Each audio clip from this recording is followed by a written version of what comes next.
send money using the Ria Money Transfer app, first download and install the app from the App Store or Google Play Store. Once installed, open the app and sign into your existing account or create a new one by providing your email address and setting a password. You may be required to verify your identity by uploading a government issued photo ID and a selfie for security purposes. Uh, After logging in, tap on the send money option to initiate a transfer. Select the destination country and the amount you wish to send.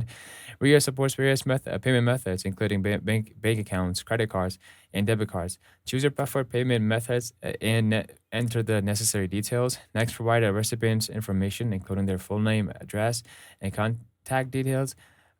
Depending on the destination country, you may also need to specify how the recipient will receive the funds, such as through a bank deposit, cash pickup, or mobile wallet. Review all the information you have entered to ensure its accuracy. Once everything is confirmed, tap on the send button to complete the transaction. You will receive a confirmation email and a receipt within the app containing a tracking PIN number. Share this PIN with your recipient so that they can collect the funds. To track the status of your transfer, tap on the track transfer option in the app and enter the tracking number. This will provide you with real time updates on the transfer's progress. If you need assistance or have any questions, you can contact RIA's customer support directly through the app or visit their official website or help center.